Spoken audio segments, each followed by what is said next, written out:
and welcome to Fan Sports Preview. For fans, by fans. Week 11 is in the books. We're previewing Week 12 coming up. But before we do that, we have a lot of things going on. We have a lot of news going on right now with news in the Big Ten with the Michigan program. We got some coaches getting fired already as we look forward to the end of the season.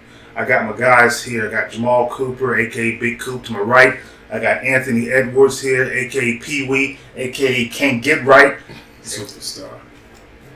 Whatever. So, listen. Week 11 was a good week of some really solid football. I think some teams showed. We finally got to see a Michigan team play somewhat of a talented team in Penn State, and they went in there and they handled business. So, as we look forward to Week 12, Jim Harbaugh's facing another court battle where he's trying to get, he's trying to make sure he's able to coach these last two games. I don't know how that's looking right now because the hearing is not until tomorrow. But I'm going to talk about last week's game and the way they ran the ball down Penn State's throat, especially in the second half. He don't have to go to court this week. He can wait till next week. That's the only game he really got to coach. Yeah.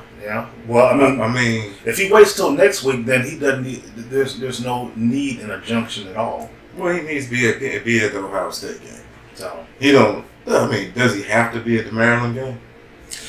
Now, one interesting thing is if they get the win tomorrow, this weekend, it's going to mark the 1,000th victory for the Michigan program. It's a milestone that's very important to Michigan fans, Michigan alumni, and former Michigan players. Should he be there?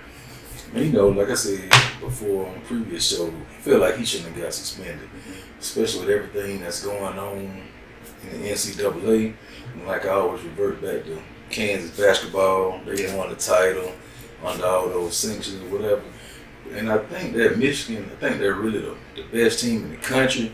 So me personally, I think they can win out with him not being there because I think they're that much better than the rest of the team they have to play. I think he can be there to an extent. I don't think he can be at the game coaching, but I think he can be around the team.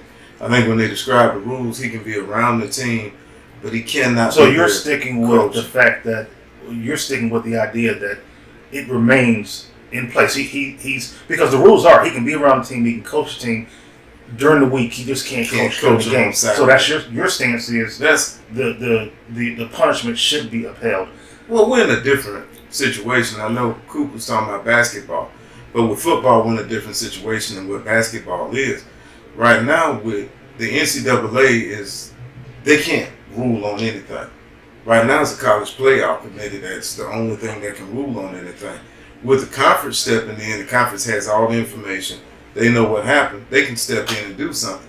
If you wait on the NCAA, you'll be waiting 2 years to find out anything the NCAA come up with. The conference has done what they think is right. They suspended, they levied the punishment against the university, and Jim Harbaugh is the one taking the punishment for the university. As he should. But I'm like Coop. At this point, I think my stance is softening a bit because we're really finding out that, one, the investigation has not proven that Jim Harbaugh actually knew. Exactly. They've gone through his laptops, his phones, and everything. They haven't found anything as far as he's concerned. Whether in a situation of this magnitude, whether you know or not, this is your program.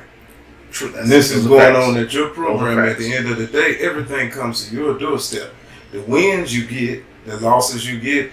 So why you can't get the punishment? But so let me ask you this: like, really, how bad is the punishment if this man can put the game plan in, coach the players all week? At the end of the day, on Saturday, everything is done. The offensive coordinator, he's just a mouthpiece, right? And do you really think that they was cheating? They're not calling this guy doing game on the games and really asking him for his input. I know that they are, but you had to do. Big Ten had to do something. You had to do something. Yeah. You were in a situation where you had to do something. I mean, to sit back and not do anything, you had to do something. I think there's a lot of pressure put on the Big Ten athletes. He also did, but he also sent in information of Ohio State and everybody else stealing their signals. Mm-hmm. Come on. What Ohio State and everybody else did is what everybody else has been doing for years. Mm-hmm. You sent in information that they stole your signals by watching game film. They didn't go out and hire a spot. But you know, man, I just feel like at the end of the day, everybody hates a winner. Right. They don't like Jim Harbaugh because he don't kiss butt. And, you know, he goes by to beat his own drum, and you want to find a way to kind of punch him. So I'm actually kind of rooting for those guys. I think to kick the door down and just win. I think what you're saying is becoming evident because the Michigan program is really gathering a lot of support from around, not just in the Big Ten, but outside the Big Ten as well. Like NFL players and analysts, everybody is getting on board with Michigan. My question to all of this is, since we're saying that it's nothing, you've seen Harbaugh's record before we started this, and we see his record now. But again though, and how many better players is he getting now than he was getting before? See, you should say that statement because you need to look at the rankings. He's getting way better players. Right. Then again, he's like he's getting the same kind of players. No, he's not. No, he's not. I don't see much difference. He's getting. When Jim Harbaugh took over that program, they were depleted of talent. All right, they have been getting there. You can look at the rankings, and you can look at the rankings and see where right now they're a top 10 recruiting team for 2024. So he's still getting those players. He wasn't up there recruiting when he was about to lose his job before COVID. Man, he wasn't finna never lose his job. Yes, he was. He was on the hot seat before COVID. He was about to lose his job. That was a media. How many straight games did he lose Ohio State before COVID? You got to start like doing your own research. No, but how many games did he? How many games did he lose straight? How long has he been there at Michigan? How long? I think he lost 4 in a row. He lost 4 in a row. And then you had the game. So he's won 6. Then you had the game. You had the first game where he beat Ohio State, and Ohio State players were saying they got our size. Mm-hmm. They got our size. Now, I mean, all of a sudden you start winning, and you got this over your head. So the only thing I gotta say to that is, man, you acting like he's a trash coach. He won at San Diego. Yeah. He won at Stanford. The man won at the 49ers. Yeah. Now he winning at Michigan. He's a winner. Yeah. He's winning at Michigan now. Now that you got this issue going on. Well, he won at San Diego. But he's winning at Michigan. He won at San Diego. Do you know what San Diego is? Yeah. Was he winning at Michigan before this? Yes, he's always won. No, he hasn't. Again, I said it before. When he got to Michigan, Michigan's program was depleted of talent. Yes. He had to build that program. So what y'all saying Michigan, is... So what y'all saying is he just took $50,000 and gave it to a guy that doesn't help him. He didn't give anything. There's nothing indicating he had anything to do with that. So who did it? That's what the investigation is for. So you believe that somebody in Michigan's program that gave him $50,000? I'm saying that you are convicting someone without the actual conviction, dude. So that's what you're doing. As a head coach, does he wear a headset? You're getting off as a head coach. Getting off the point. As a head coach, getting off the point. No, but as a head coach, I'm not saying he's not responsible for everything that goes on. No, because y'all telling me that he doesn't know that this is going on. So how do you not know that your players got the other team? Nothing has been proven that he knows. Is what I'm saying. How do you, as a head coach, not know that we have these guys signed?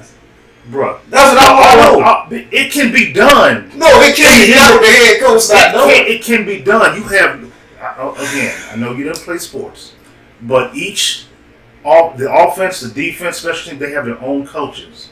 Yes. Somebody knew something. The head coach may not have known. Is what I'm telling you. So it's getting by the head coach. No. It hasn't reached the head coach. Exactly. That's how. How many years has it been going on? That's how stuff. We don't know that. They said it's been going on since COVID. Okay, so 2021 is what they're saying. They said that those. And we're in what year now? 2023.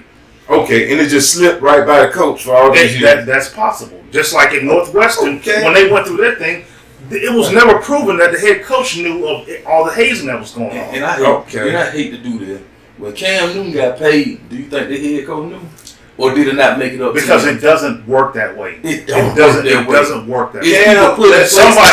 You keep talking about the Cam Newton pick. That was allegedly. That was allegedly. Stop. Allegedly. Listen. This Michigan thing is going to go on for a little bit. We could go on for an entire show talking about it, but we have other things to talk about. Mainly, Texas A&M firing their coach after a big win over Mississippi State. Thank God, Jimbo's out. From what I read, they had decided Thursday at a Board of Regents meeting that they were going to let him go. It didn't matter what he did. For that game. And what are your thoughts on that? Man, I just feel like certain programs think they better than what they are. Mm-hmm. So when the next coach comes in with 3 or 4 years, you're going to fire him. You fire Kevin Sumner, then you bring Fisher in. Everybody want to be Alabama and Georgia. Yeah. He beating everybody else, but you're not Alabama and Georgia. And so, to me, it leads to a bigger question with the NCAA.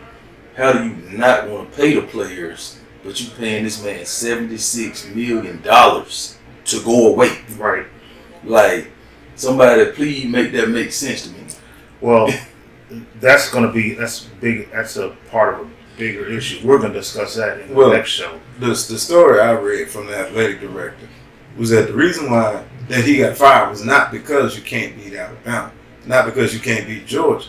But there were seasons where they did beat Alabama. But you go play in Mississippi State or you go play in South Carolina and you lose to them. That was the feeling. It's not that they think that they're so elevated that they're going to beat Georgia and Alabama every year. It's just the fact that when you do beat Alabama and Georgia, you don't want to lose to a team you should beat. Well, my thing is, Texas A&M is, when it comes to resources, facilities, money from boosters, donors, they're second to none. Maybe Texas. Texas and Texas A&M are 1-1-8 in the same state. Texas is coming into the conference next year, and they are building a roster that's going to be able to compete. They've already played Alabama in this season and beat them the season before they actually come into the conference. Texas A&M has been in this conference since 2012. How many times they haven't won the Western Division not once. Exactly. And they put resources, money into the Texas A&M program, and they still cannot get the coaching system right. And think about it. They had a Heisman Trophy winner. Yes. And still ain't winning the SEC with. They are sitting right now with more 4 and 5 stars than just about any other program in the country. And so it's like, is it the coach or is it the coach around Texas A&M? So that's why I say, sometimes, man, you got to realize like 8 or 9 wins.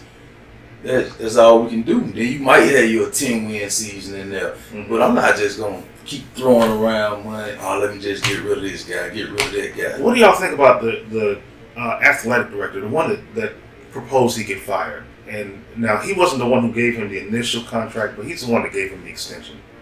Well, I don't think the athletic director was the one that was vocal, but it's got to be hard to just think about how bad you got to piss somebody off for somebody to just up and say, I'll pay $77 million myself to get rid of it. But it's not stable enough to run a program.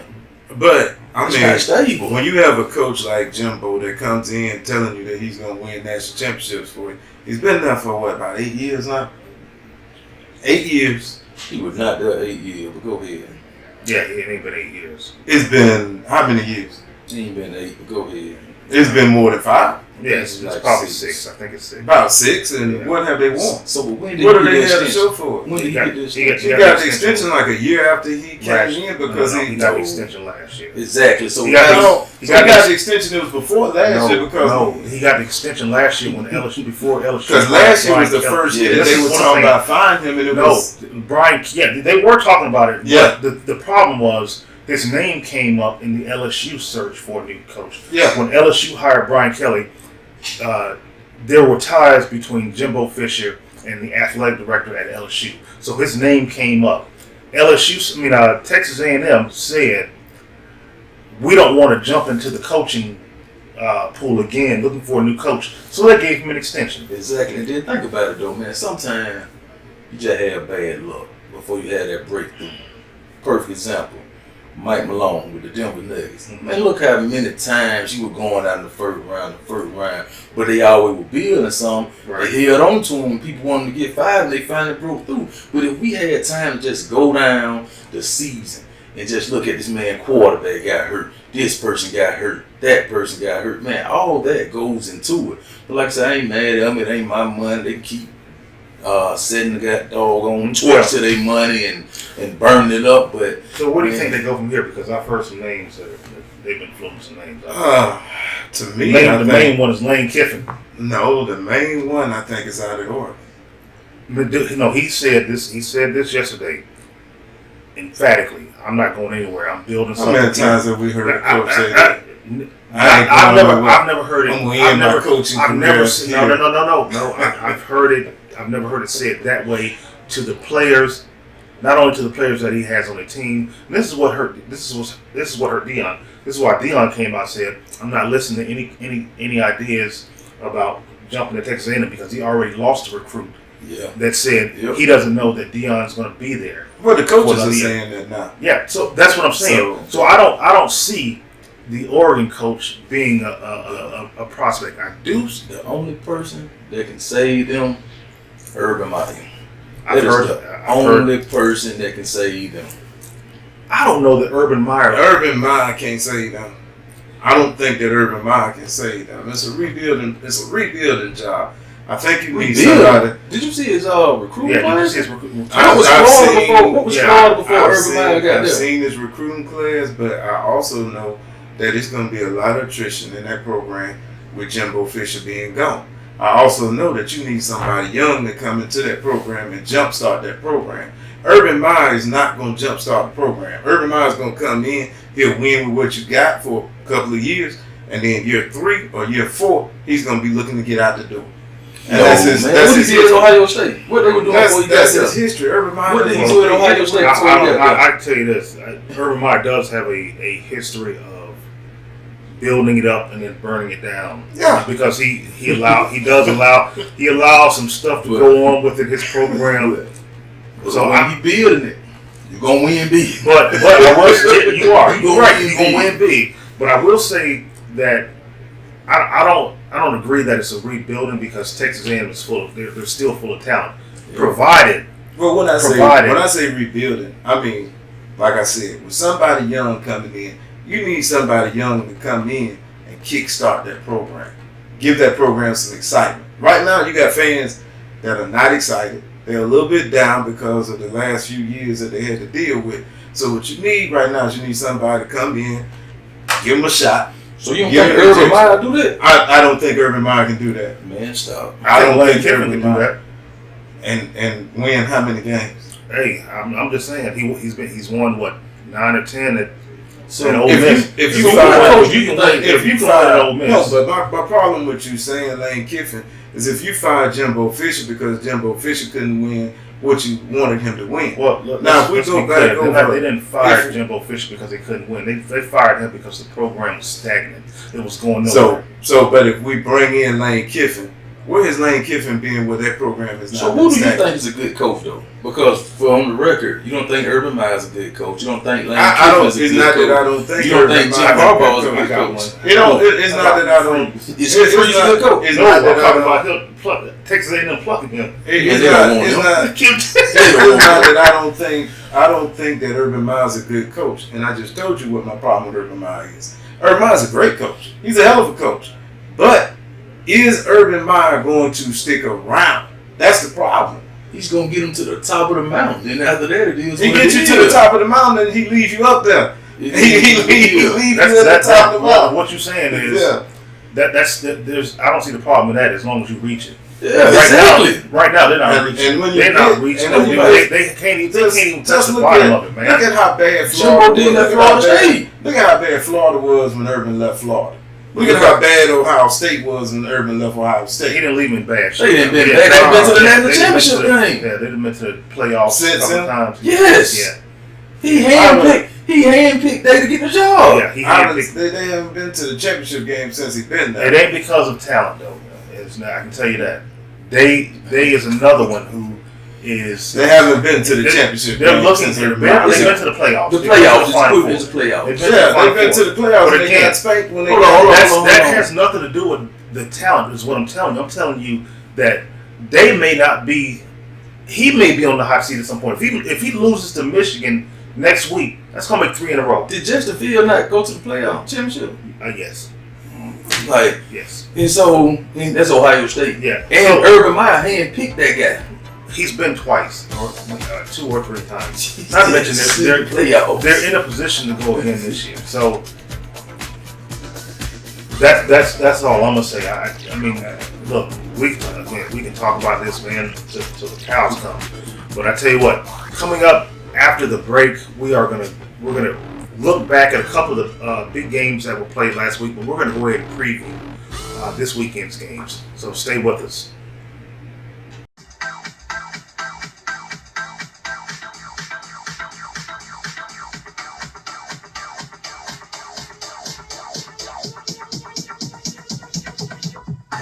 Try it first. Welcome back to Fan Sports Preview.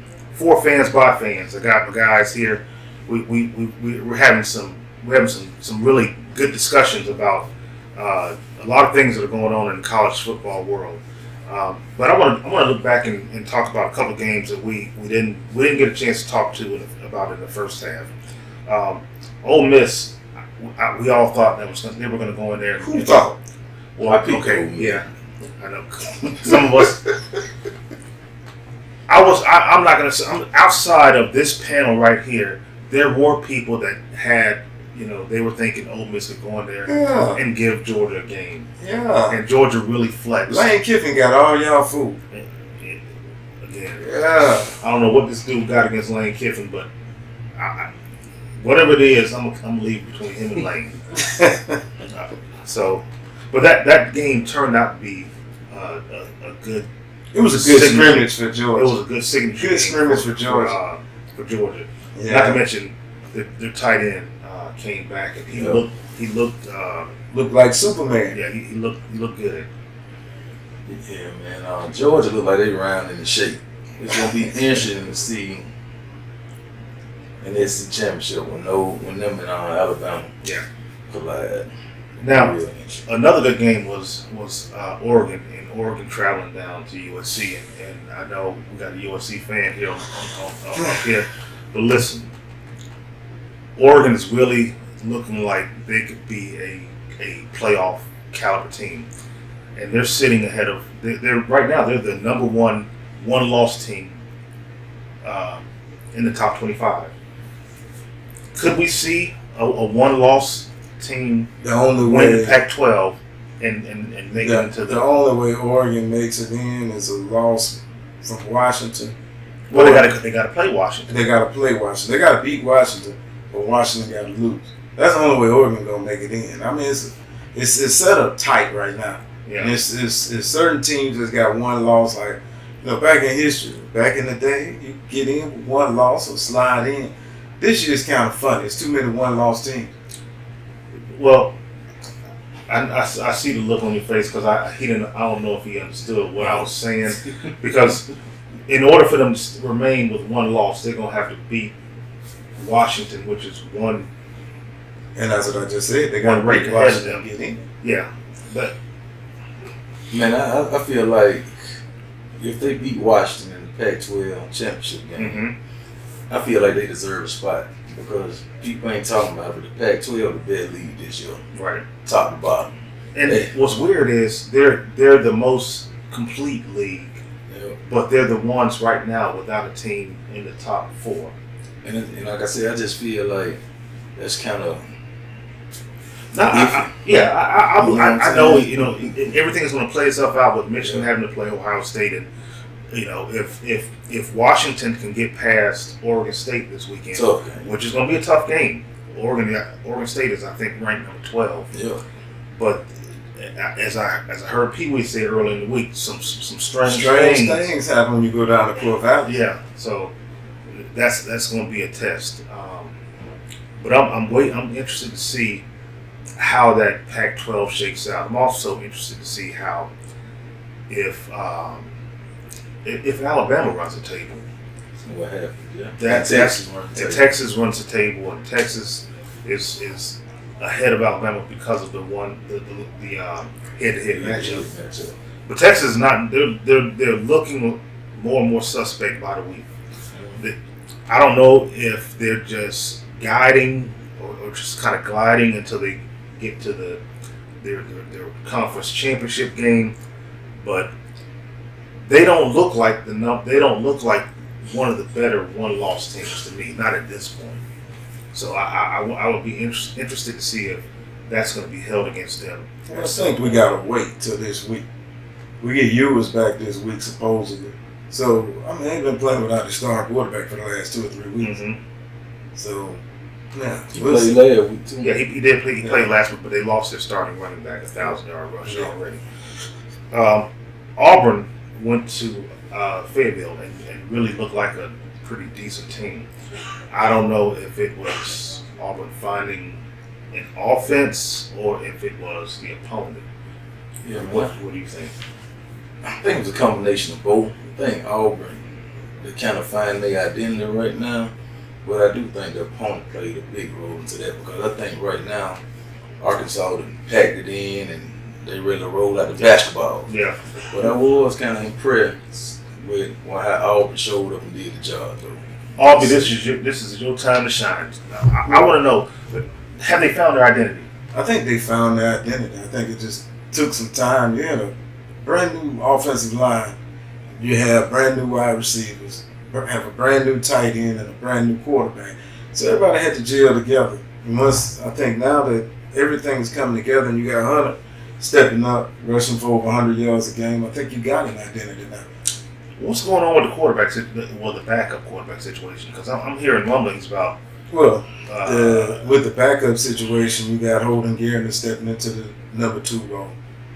Because if Peyton Thorne gets hurt, you're not going to put Robbie Ashford back there 100% of the time. The problem with Robbie Ashford right now is if you're asking Peyton Thorne to be accurate throwing the football, you can't get that out of Robbie Ashford. Robbie Ashford is a situational type player right now in that offense. So if Thorne gets hurt, you're going to go to Garrett and Ashford's going to have the same role. Mm-hmm. So it doesn't change anything. He still has that same situational package, but he's not the number 2 quarterback. Okay. All right. Now another game was the Tennessee and Arkansas game. Tennessee and who did Tennessee play? Missouri. Tennessee played Missouri, and that was one of the picks I picked up. I keep sleeping on Missouri. That's my bad. I told you that was my only loss last week. I'm starting to like shouts out to Al Cole. Missouri a lot. Yeah. Because you saw after the game when their coach went to shake hands with Josh Heupel. I don't know if Josh Heupel had some words for him, but he told him, man, we always standing on business in Missouri. And ran off. He shook his hand and ran off. That's what I like that, man. Well, he is that type of guy, though. Eli Drinkwitz is that type of guy. Okay.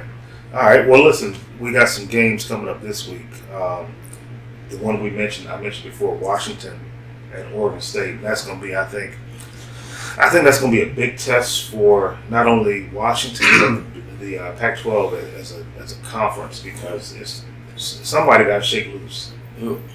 So.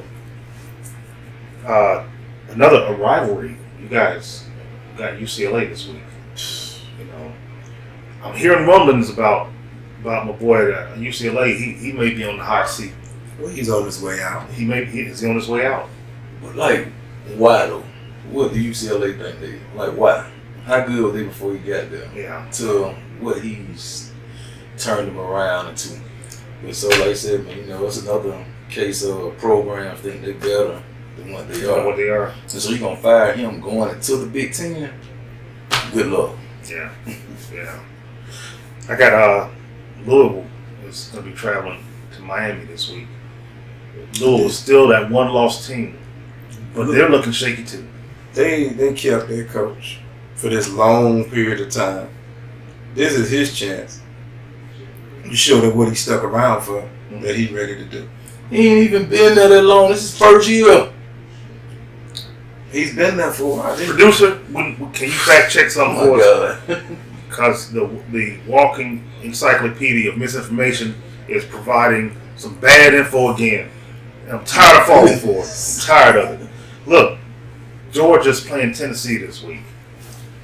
As I said before, Tennessee, they just showed me nothing. Yeah, I've never been against Georgia. Well, what you think? Huh? What I think? Y'all really want to answer that question? I really want to. Y'all wanted me to pick Tennessee last week. I didn't pick Tennessee last week. You really think I'm gonna pick Tennessee this week? No.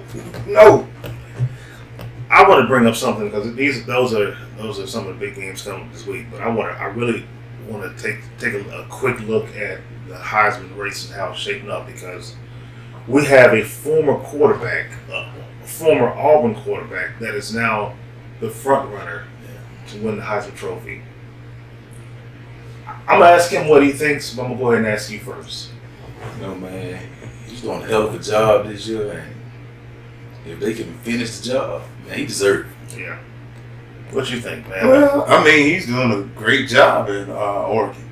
So, I mean, if he gets it, yes, good for him. You would really be happy for him, man? Huh? Would you really be happy for him? I mean, yeah, he was y'all's quarterback, man. He was y'all's quarterback. It's good for him. He wasn't a Heisman Trophy quarterback for us, but well, you gotta evolve, man. You gotta go play defenses that don't really. Oh, here we go. You gotta go play non-defenses. Listen, I want to get to before we wrap up. I want to get to some of these picks, man, and don't just say yay or nay or whatever. All right. Southern Miss at Mississippi State. I'm gonna take Mississippi State because they got to be able to beat Southern Miss. Didn't they fire their coach this week? But then you still got to be able to beat Southern Miss. Yeah, I'm with you on that. But I'm just saying, boy, they have started the firing kind of soon. Well, I think that their coach, and watching the Auburn game, watching the last couple of weeks, I know what Coop said, that they got him and he was going to other places, but I think he lost the team. It was times when I watched the game where the team just wasn't responding to him. Well, and I don't know a whole lot about the program and what was going on. I know he was, thrust into a situation where they, coach had died suddenly, and they wanted to keep some continuity. And he's a young coach, but I don't think he was ready for for this kind of program.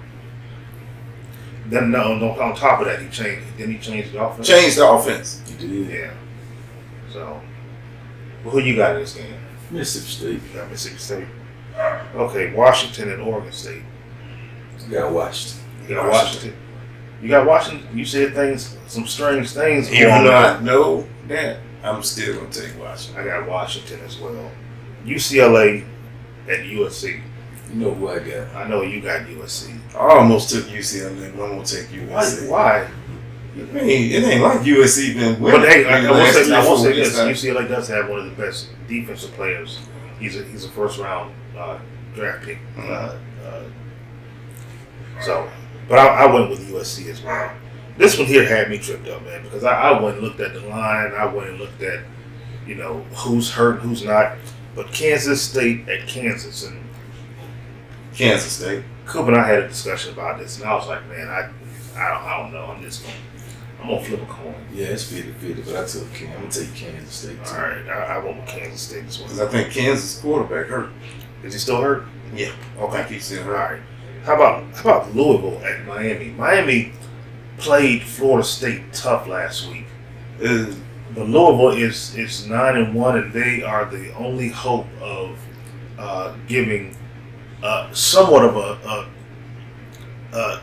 stopping Florida State from sliding into the playoff system, man. I took Louisville. It's a put up and shut up game for Louisville. I took Miami. You took Miami? Yeah, I took Miami. I took Louisville on this one. How about North Carolina at Clemson? Because Clemson again. They're up and down. They are. One week they look like a top 25 team. Then I look at the record, they're 6-4. North Carolina appears to play no defense once again, but they do have a big time quarterback and a big time wide receiver. Took North Carolina, and they're playing at Clemson, so I took North Carolina because of the quarterback and the wide receiver. I picked North Carolina as well. How about Kentucky and South Carolina? I took Kentucky. Yeah. I didn't know who to pick, but I took Kentucky. Yeah, it's at South Carolina, but I think I took Kentucky as well. Georgia's at Tennessee. Georgia. Georgia for me as well. New Mexico at Auburn. It was hard. Yeah, I know it was hard for me too. It was hard for me too. Auburn. Yeah, I picked Auburn as well. I would have thought y'all was gonna pick New Mexico State the way y'all been talking. I knew you would have been. How about our last one? Chattanooga in Alabama. I took Alabama. Alabama as well. That's gonna be a glorified. All right. Hey, well, listen. We thank you for tuning in. We appreciate you, you guys, and listening to us and our perspective on college football. And it's a show, by fans for the fans, and we appreciate you. When we come back next week, we're going to discuss Week 13, and we have the Iron Bowl coming up. We have Michigan and Ohio State, and some other big games that are going to be coming up. We mentioned it, but I want to give a shout out to Torch Cigar. Yes, absolutely. Thank you, Torch, for allowing us to come in and use the private room. I don't want to call it what they call it, but thank you for allowing us to use the room. We appreciate you, and we'll see you next week.